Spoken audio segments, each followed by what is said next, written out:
বিয়ের আনন্দ মুহূর্তেই বদলে গেল বিষাদে। কালনা ধাত্রী গ্রামে ভয়াবহ পথ দুর্ঘটনায় জখম 4 জন পথযাত্রী। মঙ্গলবার দুপুরে নতুন গ্রাম থেকে হাঁসপুকুর যাওয়ার পথে স্বরাজপুরের কাছে একটি মারুতি গাড়িকে পরপর দুটি লরি সজোরে ধাক্কা মারে। দুটি লরির মাঝে পিষ্ট হয়ে গুরুতর আহত হন সাদ্দাম হোসেন ও লালটু শেখ সহ 4 জন। বর্তমানে কালনা মহকুমা হাসপাতালে চিকিৎসাধীন রয়েছেন তারা। কি ছিল, আপনারা কোথায় যাচ্ছিলেন?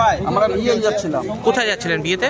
বিয়ে কালনা হাসপাতাল। হ্যাঁ দিয়ে দিয়ে যাওয়ার মুখে বেশ স্বরাজপুরে আমাদের গাড়ির পিছন থেকে একটা লরিতে ধাক্কা মারে। প্রথমেই গাড়িতে থেকে দেয়, গাড়িটা আড়ে হয়ে যায়, পেছন থেকে আরেকটা গাড়ি এসে ধাক্কা মারে, দিয়ে মাথা মুড়িয়ে দেয়। গাড়িটা একদম সামনেটা একদম যাচ্ছে তাই করে ফ্র্যাকচার হয়ে গেছে।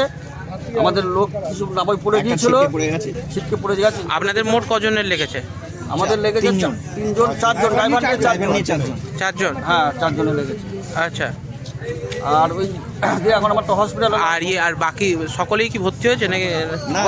ভর্তি হয়ে দিয়ে গিয়েছিলাম, একজনকে ভর্তি করেছে, বাকি এখন ইঞ্জুরি ব্যাপার তো ছেড়ে দিয়েছে। এখন যাই দেখি, এখন কালকে আবার আসতে হবে।